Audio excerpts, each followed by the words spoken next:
दर्शकगण, श्रोतागण, भाइयों और बहनों के खास, विशेष, मनमोहक, जीवन की दिशा बदलने वाला, जीवन को अच्छा बनाने वाला और उसके साथ साथ में हमें गुण देने वाला आप सभी का हार्दिक स्वागत है, अभिनंदन है, सत्कार है। हम प्रतिदिन पुनरुत्थान कार्य के अंदर ऐसे ऐसे विषय लेते हैं जिससे कि हमारा समाज का उत्थान होता है और आपसी सौहार्द बढ़ता है। तो उसी क्रम में आज का विषय है सांप्रदायिक सौहार्द। भाइयों और बहनों, दर्शकगण, श्रोतागण, हमें यहाँ पर दो शब्द हमारे सामने हैं, एक तो सांप्रदायिक, दूसरा सौहार्द। ये ऐसा सुंदर विषय है, अगर इस विषय का पालन करें तो सभी तरह के धर्म दर्शन वाले लोग और पूरे 7 अरब की जो जनसंख्या है, वह जनसंख्या आराम से इस विश्व के अंदर वसुधैव कुटुंबकम, a single family, whole the our this earth is a single family की तरह रह सकती है। सांप्रदायिक का अर्थ होता है कि जो धर्म है, वैसे धर्म एक ही धर्म होता है, मानव धर्म। धर्म में कोई अंतर नहीं है, क्योंकि धर्म है सबको अच्छी बात बताता है और धर्म है हमारे धार्मिक मूल्यों की स्थापना करता है। धर्म हमें अच्छाई की ओर ले जाता है, धर्म हमें व्यक्ति से व्यक्ति की ओर जोड़ता है। लेकिन उसके साथ में यहाँ संप्रदाय का अर्थ होता है कि अलग अलग जो संप्रदाय हैं, संप्रदाय किसे कहा जाता है? मान लीजिए केला है, उस केले के अंदर गुदा होता है, गुदा को खाया जाता है और ऊपर जो केला होता है उसको बाहर फेंक दिया जाता है। तो जो छिलका है वो संप्रदाय है। संप्रदाय का मतलब है कि एक अलग समूह जो अपने तरीके से धर्म की उपासना करता है। तो हर धर्म के भारत एक ऐसा देश है जिसके लिए यूनिटी अमॉन्ग डाइवर्सिटी कहा जाता है। यहाँ पर बहुत से धर्म सारे इस देश के अंदर उसके अनुयायी निवास करते हैं। जैसे कि बड़े बड़े विश्व के जो 8 धर्म हैं, उस धर्म के सभी लोग यहाँ पर निवास करते हैं। हिंदुज़म, बुद्धिज़्म, सिखिज़्म, ज़ोरास्ट्रियन, क्रिश्चियनिटी, इस्लाम और जुडाइज़्म, इस तरीके से 8 बड़े धर्म हैं। और छोटे छोटे धर्मों की व्याख्या करें तो असंख्य धर्म हैं। वो वास्तव के अंदर संप्रदाय है। संप्रदाय में हर एक का अपना अपना गुरु होता है, हर एक की अपनी उपासना पद्धति होती है, हर एक का अपना अपना सिद्धांत होता है। लेकिन हमारी भारतीय संस्कृति के अंदर, हमारे भारतीय संविधान के अंदर हर व्यक्ति को अपनी अपनी धार्मिक स्वतंत्रता है और इस धार्मिक स्वतंत्रता का हनन करने का किसी को जो अधिकार नहीं है। अगर धार्मिक स्वतंत्रता का हनन किया जाता है तो कोर्ट भी उसको सपोर्ट नहीं करता है, क्योंकि जब से हमारा देश आज़ाद हुआ तो ये धर्म निरपेक्ष देश कहा गया है। यानी हर एक को अपने अपने धर्म के, कोई इस देश का कोई एक धर्म नहीं है, अपने अपने जो धर्म है, अपने अपने जो संप्रदाय है, उसका पालन करने की, उपासना पद्धति की जो है उसको पूर्ण स्वतंत्रता है।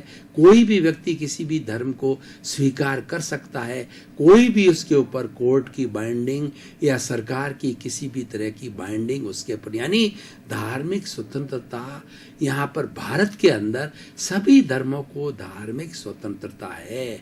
तो ये तो हो गया धार्मिक जो है वो सांप्रदायिक चीज बात बताई। अब मैं दूसरी बात कहना चाहूंगा, सौहार्द। सौहार्द का मतलब होता है भाईचारा और एकत्व की भावना और बंधुत्व की भावना, और बड़े शब्दों में कहें तो विश्व बंधुत्व की भावना। Respect to other religion, respect to the followers of the other sect और अदर रिलीजन, यानी एक दूसरे के प्रति सम्मान की भावना रखना, व्यक्तिशय भावना रखना सम्मान की, और उसके संप्रदाय की, उसके धर्म के प्रति भावना रखना। उदाहरण के तौर पर जब ईद का त्योहार आता है तो अन्य धार्मिक लोगों को, हिंदू है, सिख है, ईसाई है, जैन है, उन सब का कर्तव्य बनता है कि उस त्योहार के अंदर वो लोग शरीक हों और उनको शुभकामना दे। और उसी तरीके से जब हिंदुओं के त्योहार है, होली है, दिवाली है, जन्माष्टमी है, शिवरात्रि है, ये त्योहार आते हैं, तो अन्य जो धर्म के लोग हैं, क्रिश्चियनिटी के लोग हैं, इस्लाम के लोग हैं, जैनिज़्म के हैं, बुद्धिज़्म के हैं, जोरास्ट्रियन के हैं, या और कोई भी धर्म के लोग हैं, संप्रदाय के लोग हैं, उनका ये कर्तव्य बनता है कि वो भी जो है उनके जब इस तरीके उत्सव आवे तो उनको शुभकामना देनी चाहिए। और उनके उत्सव के लिए जो कोई भी उनका जुलूस जाता है या कोई उपासना की जाती है या उनके गीत गाए जाते हैं तो उसकी हमें अनादर नहीं करना चाहिए, उससे हमें निंदा नहीं करनी चाहिए। उससे क्या होता है कि सांप्रदायिक सौहार्द बढ़ता है, भाईचारा बढ़ता है, प्रेम बढ़ता है, बंधुत्व बढ़ता है और हम जॉइंट रहते हैं, हम खुशी मनाते हैं। क्योंकि देखिए ऐसा कहा जाता है कि मुंडे मुंडे मतिर भिन्ना, जितने जितने लोग होते हैं वो सभी लोग अलग अलग विचार वाले होते हैं, अलग रुचि वाले होते हैं। उनका खान पान, रहन सहन, आचार विचार सारा अलग अलग होता है। लेकिन इन सब होने के बावजूद भी जो सबको जोड़ता है वो है कि इंसानियत, इंसान, मानव, मानवता। इसीलिए कहा जाए ultimate religion is a Manav religion. आज इस ग्लोबलाइजेशन, प्राइवेटाइजेशन, लिबरलाइजेशन के युग के अंदर जहाँ पर इतने साधन बढ़ गए हैं, टीवी, वीडियो, व्हाट्सएप, फेसबुक और कई तरह के हैं, अपने ये कई तरह के जो है वो ऐसे यूट्यूब, जिनके माध्यम से पूरे विश्व की खबरें, पूरे विश्व के लोगों की जो कार्य प्रणाली है वो हर व्यक्ति को हर जगह मिलती है। तो अब वो सारी चीजें इतनी कई तरह की वैरायटीज होने के कारण में वो अस्तित्व में कब रहेगी, उन सबको स्वतंत्रता कब मिलेगी, जबकि वो एक दूसरे का रेस्पेक्ट करेंगे।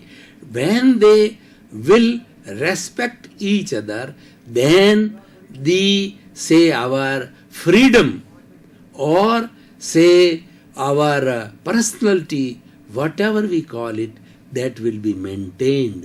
इसीलिए हमेशा जो है हमें एक दूसरे का सम्मान करना चाहिए। यही सांप्रदायिक सौहार्द है। और सांप्रदायिक सौहार्द बढ़ते बढ़ते जो है वह विश्व बंधुत्व में कन्वर्ट हो जाता है। विश्व बंधुत्व क्या है? विश्व बंधुत्व है वसुधैव कुटुंबकम। हम सब एक ईश्वर की संतान हैं, एक पिता की संतान हैं, हम सब भाई भाई हैं। इसलिए आपस में मिलजुल कर रहना चाहिए, एक दूसरे के विचारों का सम्मान करना चाहिए, एक दूसरे का सहयोग करना चाहिए, एक दूसरे के प्रति रिलेटिव होना चाहिए। और इस तरीके से जो है हम आपस के अंदर जो है वो विश्व बंधुत्व की भावना से रह सकते हैं। और भाइयों और बहनों, दर्शकगण, श्रोतागण, आजकल ये माना जाने लग गया है 7 अरब की जनसंख्या के अंदर शांतिपूर्ण से अस्तित्व के लिए, पीसफुल को एग्जिस्टेंस के लिए हमें ये मानना पड़ेगा कि एक धर्म सबका है, वो मानव धर्म है। So we should believe in the concept of one earth, one God, one sky, one sun and one religion, that is मानव धर्म। हम सबका मानव धर्म है और हम अलग अलग होते हुए भी हम सभी मानव हैं और इंसानियत हमारा गुण है। हम 7 अरब की जनसंख्या का धर्म मानव धर्म है और हमारा गुण है इंसानियत है। जहाँ व्यक्ति के अंदर इंसानियत आ जाती है और वो मानव धर्म को समझने लगता है तो कभी टकराव नहीं होगा, कभी हिंसा नहीं होगा, कभी युद्ध नहीं होगा, कभी लड़ाई नहीं होगा, कभी टंटा फिसाद नहीं होगा। क्योंकि देखिए कि अगर हम बहुत एक बड़े कॉन्सेप्ट के अंदर सोचें. When we go for the universalizing our consciousness, then what will happen? तब हमें ये मालूम पड़ेगा कि ये सारी जो सृष्टि है, ये सृष्टि परस्परोप करो, परश करो उपकारा, यानी सभी के साथ मिलकर रहने की ये कल्चर है. Live and let other live की कल्चर है, क्योंकि इस पूरी सृष्टि के अंदर सबको साथ रहने का अधिकार है. हर प्राणी को 84 लाख जीवा योनिया, यानी these are the birth places, और जीवों की संख्या तो असंख्य अनंत है. इन सब को सृष्टि जन्म देती है, सृष्टि उत्पत्ति करती है, सृष्टि इनका पालन पोषण करती है, भरण पोषण करती है. और जब उनका समय आता है, उनका शरीर समाप्त हो जाता है, तो पुनः सृष्टि के अंदर विलय हो जाते हैं. इसलिए सृष्टि के लिए कहा गया है कि ये सृष्टि जो है पंचभूतात्मक है. पृथ्वी, जल, अग्नि, वायु, आकाश. These 5 elements are called the basic elements, and out of these all 5 elements, every creature take birth, and he is being brought up with the 5 elements, and he does every work out of his total life span with 5 elements. Or whenever he vanishes, whenever anybody, any creature dies, then these basic 5 elements, पृथ्वी, जल, अग्नि, वायु, आकाश, उसके शरीर से निकल के अपने अपने स्थान के अंदर इस सृष्टि में चले जाते हैं. ऐसे कहा जाता है कि सृष्टि के अंदर एक परिंदा भी अगर पर मारता है तो whole the cosmos is affected. Why?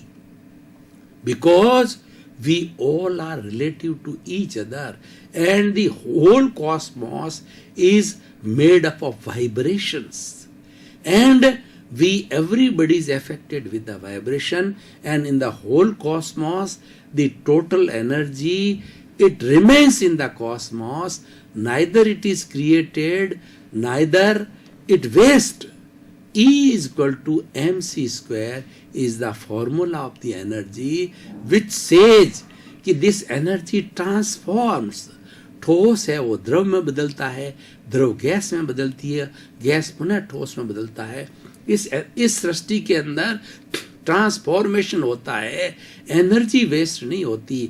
जैसे मैं बोल रहा हूँ, ये भी पौद्गलिक एनर्जी है, वह जाकर के इस पर्यावरण के अंदर, इस सृष्टि में, इस कॉस्मॉस के अंदर, इस इको में, इस एनवायरनमेंट में जाकर के इकट्ठी होती है. और इसी कारण से यह मेरा जो रिकॉर्डिंग हो रहा है वह टीवी में सुनाई देता है, देश में सुनाई देता है, विदेश में सुनाई देता है. और इसी कारण आज हम पूरा विश्व जो है वो एक ग्लोबलाइज्ड हो गया है, एक फैमिली की तरह हो गया है, एक गांव की तरह होता है. हम एक दूसरे के नजदीक आ गए हैं. देखिए, पुराना हमारा भारतीय संस्कृति का कॉन्सेप्ट था वसुधैव कुटुंबकम. उसके अंदर हमारे ऋषि मुनि जो है सांप्रदायिक सौहार्द, सर्वधर्म संभाव में विश्वास करते थे. सभी धर्मों को वो एक मानते थे, किसी की निंदा नहीं करते थे, किसी की इंसल्ट नहीं करते थे, किसी का अपमान नहीं करते थे. इसलिए कोई टकराव नहीं होता था. चाहे ईद आओ, चाहे शिवरात्रि आओ, चाहे जो क्रिसमस आओ, आज भी हमारे देश के अंदर समय समय पर हर एक के त्योहार आते हैं. और उन त्योहारों को एक से दूसरा व्यक्ति जो दूसरे संप्रदाय की रिचुअल्स करता है उसका सम्मान करता है. This is the beauty of our Indian culture. This is the beauty of our India, which you will find very rarely in the other countries, because our India has got so many castes, creeds, so many persons, so many castes, so many religions, so many ideologies, so many thinkings, and so many things are there. Even then, out of that, we are united. Unity among the diversity. इसका सबसे बड़ा कारण है सांप्रदायिक सौहार्द. भाई और बहनों, समय की अल्पता को देख करके मैं आज बताना चाहता हूं कि आज हमारे इस जो है सृष्टि के अंदर या हमारे देश के अंदर थोड़ी सांप्रदायिक सौहार्द की कमी आ रही है। इस कमी आने से झगड़े हो रहे हैं, युद्ध हो रहा है, आतंकवाद हो रहा है, हिंसा हो रही है, परस्पर जो है वह प्रेम नहीं है, उससे अशांति बढ़ रही है, व्यक्ति के मिजरीज बढ़ रही है, व्यक्ति की तकलीफें बढ़ रही है, व्यक्ति के तनाव, स्ट्रेस और स्ट्रेन में आ गया है, क्योंकि सांप्रदायिक सौहार्द नहीं है। इसी कारण परिवार टूट रहे हैं, व्यक्ति व्यक्ति से अलग हो रहा है और व्यक्ति स्वार्थी हो रहा है, व्यक्ति के अंदर लोभ की प्रवृत्ति आ गई है, व्यक्ति के अंदर ईगो की भावना आ गई है और एक व्यक्ति, कुछ ऐसे धनाढ्य लोग जो है बहुत ज़्यादा संपत्ति इकट्ठी कर रहे हैं और बहुत बड़ी संख्या के अंदर जो बेचारे गरीब है उनको 2 टाइम खाने को भोजन नहीं मिल रहा है। यानी अमीर और गरीब के बीच के अंदर बहुत बड़ी खाई बढ़ गई है। ये खाई बढ़ने का कारण है सांप्रदायिक सौहार्द के अंदर कमी आई है। अगर व्यक्ति सांप्रदायिक सौहार्द रखे तो वह कभी भी संग्रह नहीं करेगा, वो कभी भी परिग्रह नहीं करेगा। सांप्रदायिक सौहार्द रखने वाला व्यक्ति ये चिंतन करेगा कि मैं मेरी आवश्यकता से अधिक मैं संग्रह करूं तो किसी न किसी के प्रति अन्याय होगा, कोई न कोई व्यक्ति वंचित रहेगा। देखिए, इस सृष्टि के अंदर जितने भी 84 लाख जीवा योनि के अंदर निवास करने वाले असंख्य अनंत जीव जंतु है, सबका भरण पोषण ये पृथ्वी माँ करती है, इसीलिए इसको मदर नेचर कहा जाता है। लेकिन ये तो बात होगी नीड की, व्यक्ति को रोटी, कपड़ा, मकान, शिक्षा, चिकित्सा, ये मूलभूत आवश्यकता है शरीर को चलाने के लिए, परिवार को चलाने के लिए, समाज को चलाने के लिए आवश्यक है।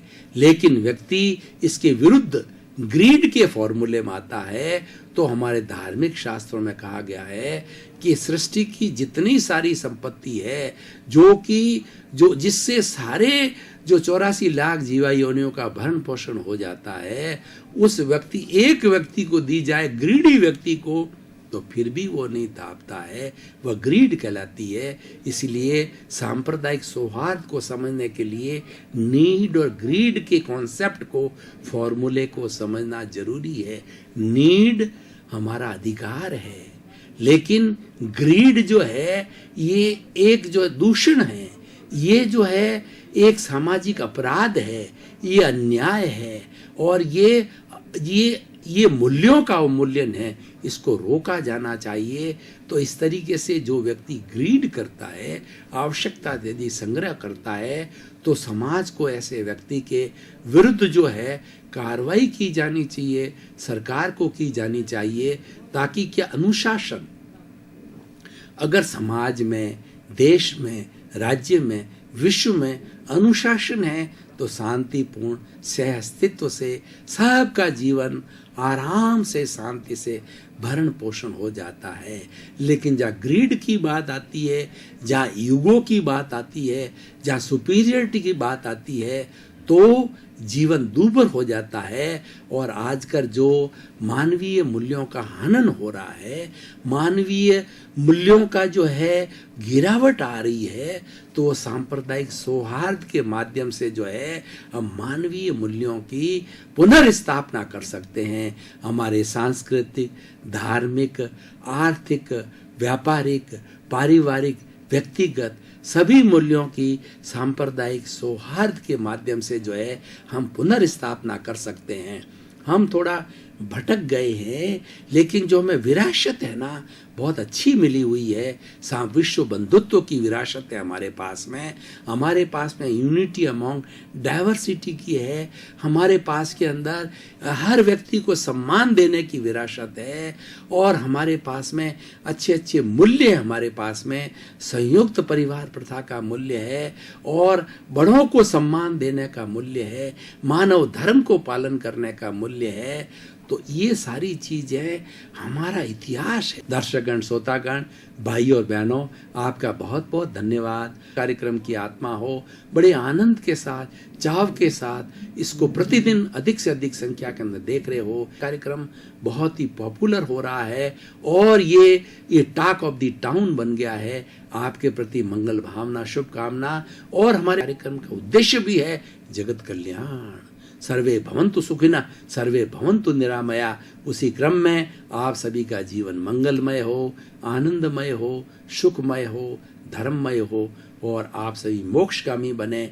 आपके जीवन के प्रति मंगल भावना, शुभकामना।